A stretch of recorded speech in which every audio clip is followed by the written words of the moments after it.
Welcome back to my Transformers Beast Wars review video.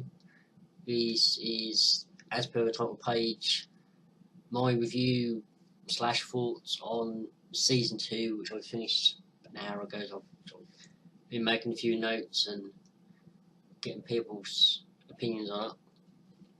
Now, before I go into this review, I should double check something first.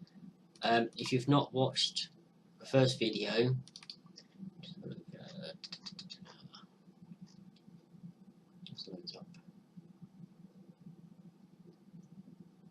that's it. If you've not watched my review of Season 1 and you've still not watched any Beast Wars yet, or you just haven't got around to it, I'll warn you now, there's going to be spoilers, because what happens in Season 2, especially the first 3 episodes, carries on from the end of Season 1, and there's some pretty big reveals in this, so stop watching this one now if you don't want any spoilers. Give it another couple of seconds. Actually, saying that, right, that's it. Now, Season 2 kicks off following directly what happened in Season 1. Optimus Primal do what all characters, or most characters called Optimus do, try to sacrifice his life to save the planet. Nothing new there. The repercussions of his death leads to a transwarp shockwave covering basically the entire planet as the Planet Buster, as named by Rat Trap, explodes, and all the energon that's previously been seeded on the planet has either been destroyed or turned into purified, in that respect, safe energon for the characters. So a good percentage of the characters now gain what was later, as the term is coined, a transmetal body. So Rat Trap, instead of looking like an organic rat, albeit one the size of a small dog or a large medium-sized dog, now has a metallic, more robotic looking beast mode, same as the Cheetor.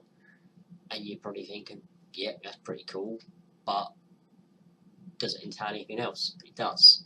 Each character not only gets, say, a new robotic looking animal art mode, still familiar but looks a lot different, it also makes them more resistant to any other energon they discover, the unrefined variety, so they're more resistant to it than they were in the original robot modes. But they've each gained almost like a transportation mode, so they're now a little bit more like traditional Transformers. So Rat Trap has 4 wheels, and he basically turns into a little dragster, complete with exhausts that pop out the back and flames coming out. Cheetor now has a flight mode, and there's 2 rockets that sort of appear from outside of the centre of his body and up to the back, so he can now fly, which is quite cool. Megatron, still a T-Rex, but he now has what are essentially inline skates that come out of his dinosaur feet, and he has 2 metal grade turbines that sort of come out of the side of his body, so he can fly, or he can basically run on the ground. Tarantula's still a spider, but he now turns into a motorcycle, which is quite cool. And well, other characters do get transmetal-ish bodies. Characters like Silverbolt and Quickstrike, who I think I briefly sort of hinted upon in the last episode, but most characters, one alt mode, well, apart from sort of getting the vehicle modes, but that's, I guess, we're in your alt mode before I can access those abilities. Just have one alt mode, that's it. It's Rat Trap, Intro Rat, Cheetor, Cheetah, etc, etc. two characters that were introduced were Quick Strike, which is a Predacon, and Silverbolt, which he started as a Predacon but he didn't know any better. But their alt modes, or the beast mode, sorry, are not just one animal, they're a fusion, hence the term fusor, of two. So Quick Strike is, well, I think it basically transmutes, but Scorpion, which is quite cool in itself. But his tail, instead of having a stinger, has a cobra head or a snake's head, which when he's in robot mode becomes his right hand, and his scorpion legs become his left hand, and he can find energy bolts from said head, right hand. And he's got a typical cowboy / sort of southern Texan draw that's played up for laughs, especially when they do like a themed episode of, well, not cowboys, it's like spaghetti western type theme. But Silverbolt, which is the fourth character voiced by Scott McNeil, we've got Rat Trap, Dinobot, Silverbolt. Oh, did he have 3 or 4? No, it was just 3. I'm going to look TF Wiki. I should have this prepared, and I should know. Let's go straight to Rat Trap's page, and it will have all the other characters he's portrayed. There we go. Beast Wars. Oh, he's done. Oh, that's it. Waspinator. I keep forgetting Waspinator. Yeah, Dinobot's clone. Characters introduced in season 3. Rat Trap, obviously Silverbolt. Transfers portions of other voices, part 2. To sort of help out the actor. The other actor was ill or just couldn't make it. And say, the other one mentioned. Oh, okay. Waspinator. Now, Silverbolt's alt mode is primarily a wolf, it's a good choice, and it's fused with like a hawk or an eagle or something along those lines. So he's basically, I don't know, he's like a dog equivalent of Pegasus. Of Pegasus, so he's a flying wolf, it's that called Giga. Now, as a friend of mine mentioned, when I was going to do this video, and during this particular season, and it didn't take long after Silverbolt first appeared, because he's very much the, I don't know, stereotypical sort of good guys, or as I've described him, stereotypical knight in shining armour, or armour plating, your typical here I come to save the day type, sort of corny, real typical hero type.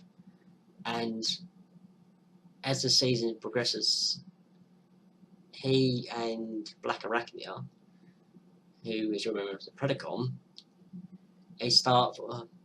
He's got this whole. He's playing a Knight Shining Armour plate thing, really full on, and as it goes along, and he's sort of portraying his character, he almost like he's following a code of chivalry type thing. I won't hit a woman, sort of risk a damsel in distress, the whole, well, yeah. And as the season progresses, they start, not, well, they do flirt with each other, but you can sense a romance between them, an attraction between the two, especially brewing between these two characters.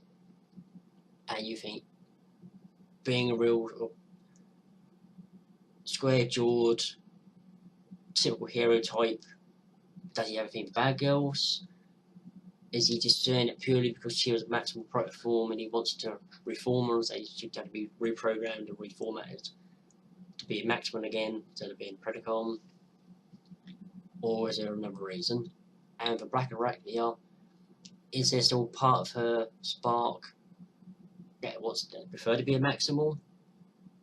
Does she just prefer a typical hero type, archetype it's kind of explained later on. It is explained, but as my friend Sammy said, something about the show I've always hated since I was a child, and that's a romance. Yeah, between Silverbolt and Black and Rakia. I hate it. I've always hated it, and I never got anything out of it, but largely because it didn't feel like a relationship. For the most part, I always thought it was two characters with zero chemistry, be forced to like each other because the plot says so.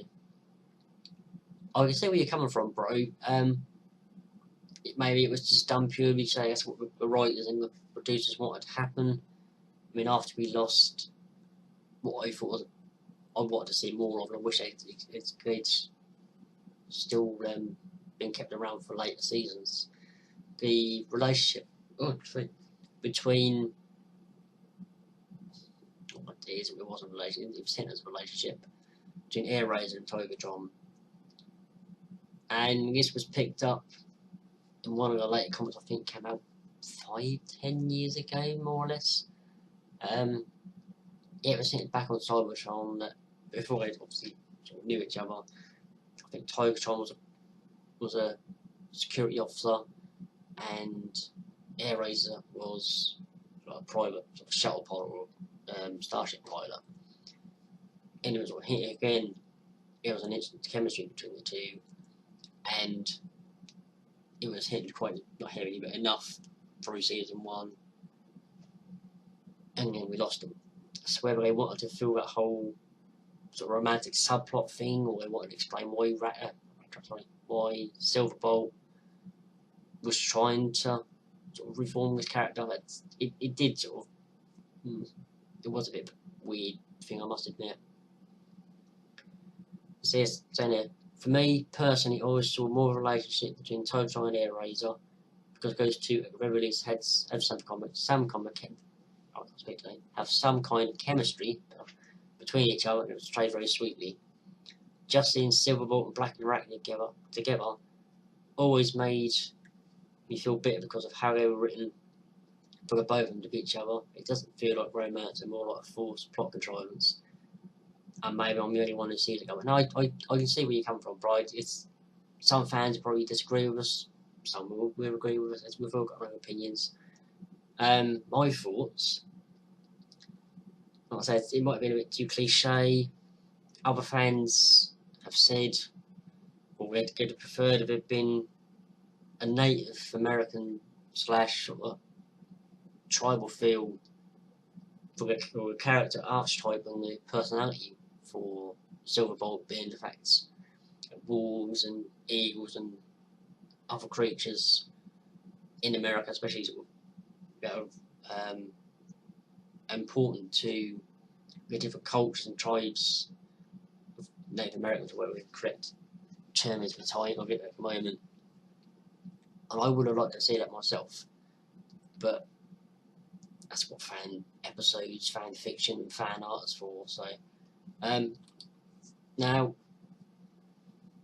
the big reveals, and this is something it was slightly hinted during season 1, and as this season especially progressed, we got a lot of sort of references. You know, the writers just doing it, making up for the characters to say, as something to do. So it's sort of a lot of original fans of the original comics and the original cartoon with toys.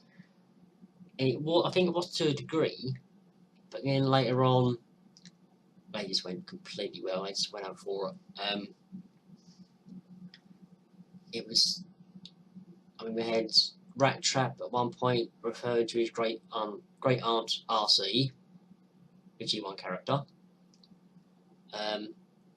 We've had the original G1 Starscream appear in the last season, with his immortal spark, or indestructible spark anyway. We've had mentions of the Matrix, or the Matrix of leadership, and sort of where the sparks go once they're extinguished and where everything comes from. Characters are spawned by primers, which I don't remember him being mentioned in the G1 cartoon, but especially in the comics, he's the god / creator of the Transformers race, and in the comics, he is Cybertron. He's actually inhabiting the planet. He's, for those of you who don't know, it's always a yin to a yang.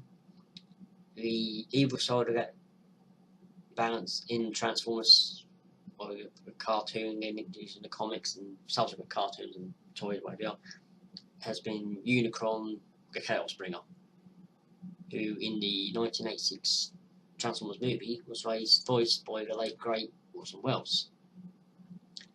And as a counterbalance for evil and darkness, we have Primus, which I think is a pretty cool name. So we had all these little references, and then right towards the end, well, actually the last 3 to 4 episodes of season 2, and we've learned we're on ancient planet Earth. That's a pretty good hint. In fact, some of the characters, we've had a reference to the G1 character RC, obviously Optimus Prime and Megatron, especially Optimus, are taking their names from the original G1 character, and that we're not actually related to said characters, but they've been inspired by these predecessors of theirs.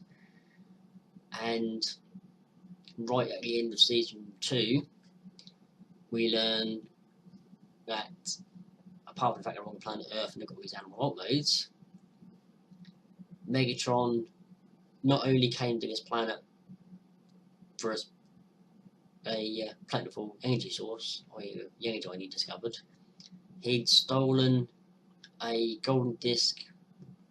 I'm not sure where, I think the first one was from a maximal,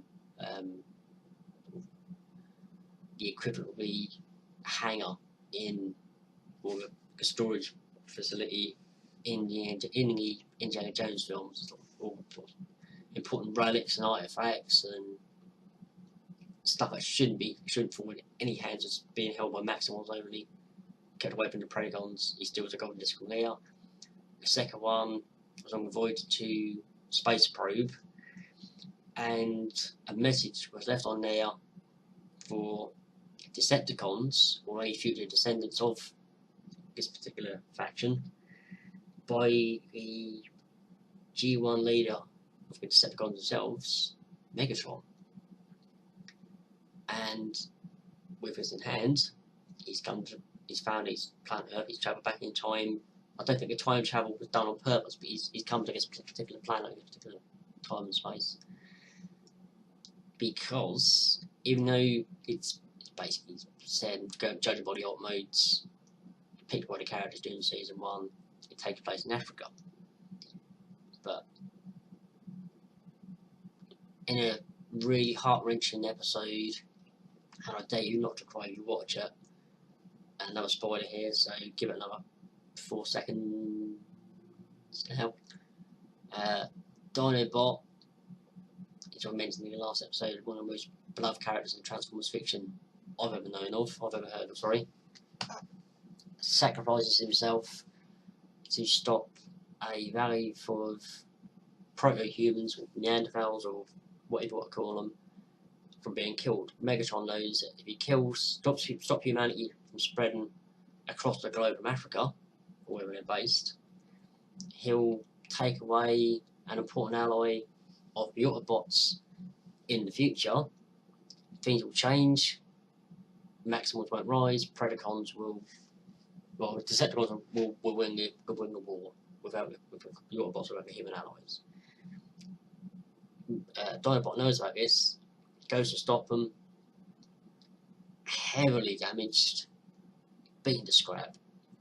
On his last legs, takes all the Predacons, all bar Megatron, fashions him, he's out of power, his sword is damaged or missing, so is his rotor blade type shield thing.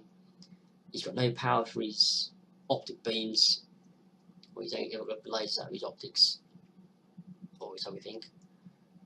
And he gets a branch or something, or the tree trunk, and hits Megatron, knocks him off a little bit. He chucks it down again as a rock or a boulder, smashes into it, gets that, then hits Megatron. And just before Megatron wipes him out, the Maximals arrive to save the day. Megatron gets out of there. Dinobot dies in front of his teammates. Despite I do like a little witty retort, a little banter that he and Rat Trap still have. And right, the last thing they say to each other, and he's basically saying, "Yeah, I think you stink." This is Dinobot to Rat Trap. I never had much time for you. I didn't particularly like you, but I respect you. And such an awesome episode. I can see why still some fans and mine especially their favourite episode of any Transformers cartoon, regardless of series, season, decade, what have you. So he sacrificed his life to save his humans. It's how it's been worded, especially on the TF Wiki. With this happening, and these humans and the different tribes and groups run away from this valley to get away from the Predacons, it seems that Megatron has done what he didn't want him to do, and he's made them spread to other parts of the continent, and they're eventually going further and further until we've got a mass exodus of the human race. So it kind of it backfires massively. Before Dinobot dies, he uses the last of his powers of his eye beams, and destroys the golden disc, and Megatron can't find out any more things about the future.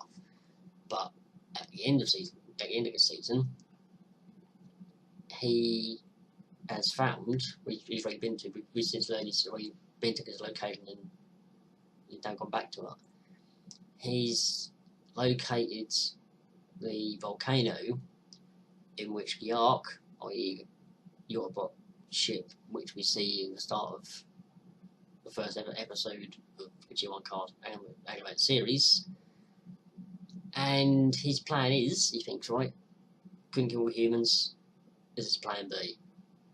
And he's got the instruction from the original Megatron off of his one of the golden disc where it gets destroyed. I'm going to destroy it. If I destroy all the Autobots, I'll destroy Optimus Prime. That's it, no Autobots. Now, before he can do this, we have a special guest appearance by one of Soundwave's minions. You think, okay, which one's it? Rumble, Frenzy, Laserbeak, maybe? Ravage, Buzzsaw? It's Ravage. This time, it's because before basically characters travel back in time. It's basically they're from a time period 200 to 300 years. I think it's about 300 years after the G1 cartoon takes place. So we're looking the late 2280s or thereabouts, early sort of late 23rd century, maybe early 24th, depending on which time frame you go with. And after the Great War, as stated by Optimus Primal, some of the Decepticons were granted amnesty and turned into Predacons. So Ravage makes his big appearance, now in a bipedal but still with a panther head alt mode, with an awesome Russian accent which suits the character so well. Originally here to arrest Megatron, he then switches sides, but once a con, always a con. As he takes him out of his ship, he's piloting normally. This one particular part, he's renewed his love for the Decepticon regime. Shouts Decepticons forever, transforms into a cassette still with the original G1 transformation sound effects, enters a tape player on his ship, and it's a generic rock theme type music. It was originally going to be a G1 theme, but they couldn't get the rights for some random reason. That's so awesome. But anyway, Megatron's got onto the Ark. He's flying over some of the characters. I was saying, so it's when the Ark to crash into Mount Hillary in America. He's flying over over Autobots and Decepticons, makes his way to the bridge. Maximal's get in, but that's a bit too late. Charges his main weapon over his more full power, aims at Optimus Prime's head, and totally wrecks the guy. And you think, what the hell? He's taking the ultimate gamble, considering that, well, if he kills the Autobots, there's going to be no Maximals. Yeah, that's fair enough. But he doesn't take into consideration, a lot of fans have pointed this out over the years, doing so, anyone that's a maximal protoform or maximal by birthright are going to be completely obliterated. It could be wiped from existence. It never existed in the first place. That's all the maximals. But that's also including any of his own troops, which have been reprogrammed from a maximal protoform. We've got, let's see, Quick Strike, Rampage, because he was. Did I mention Rampage? I don't think I did. No, I didn't. Shh. I'll put a link to Rampage because it's a very long, convoluted story, but it's a good story. So Quick Strike, Rampage, not a G1 character, but it's a cool name.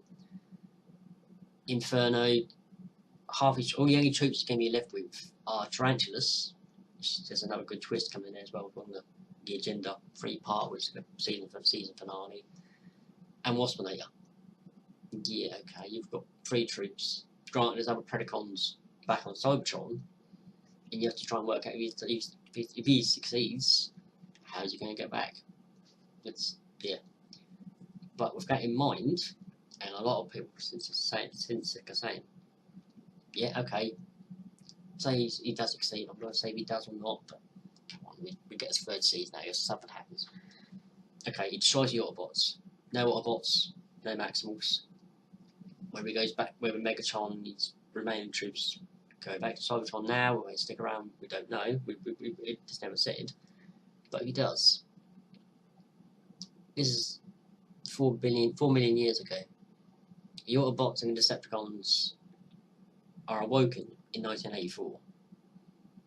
In 2005, yeah, time not this year, because it came out in 1986. In 2005, Unicron attacks Cybertron and he's going to take the planet a new one. He's going to have his revenge on the Autobots and on the Cybertronians.